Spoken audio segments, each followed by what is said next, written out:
நமது பண்ணையில் கடினமாக உழைத்துக் கொண்டிருக்கும் அன்பு பச்சை கிளியை பத்திரமாக பார்த்துக் கொள்ளவும். ஏனென்றால் அவன் என் கண்ணுக்குள்ளே திரிகிறான். அதுபோக அவன் மாடு மேய்க்கும் போது அவனுக்கு வெயிலில் நடக்க விடாமல் அவனுக்கு ஒரு புல்லட்டு வாங்கி கொடுத்து, பேண்ட் செட்டும் வாங்கி கொடுத்து, ஒரு தொப்பியும் வாங்கி கொடுத்து போட்டிருக்காருயா. அவனை அவனை அழகு பார்க்குமாறு மிக தாழ்மையுடன் கேட்டுக்கொள்கிறேன். அதுபோக அவனை கயிற்று கட்டில் போட்டு வெளியில் படுக்க விடாமல் ஒரு பஞ்சுமத்தை வாங்கி கொடுத்து அவனுக்கு ரூம்பு போட்டு ஏசி போட்டு தருமாறு கேட்டுக்கொள்கிறேன்.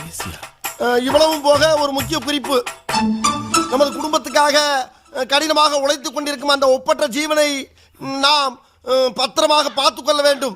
அப்பொழுதுதான் நாம் எல்லோரும் பத்திரமாக இருக்க முடியும். ஏண்டா மொத்தமே 4 வரி தான் இருக்கு. 4 வரி தான், ஆனா கூட்டெழுத்துல எழுதியிருக்காரு அவரு. கூட்டெழுத்தா? அதுடா கூட்டெழுத்து. நான் படிச்சிருக்கல கூட்டெழுத்து. அந்த டீச்சர்ட்ட அப்படிதான் எழுதிருப்பாங்க. கேளுங்க. என்ன அப்படி பாக்குறீங்க?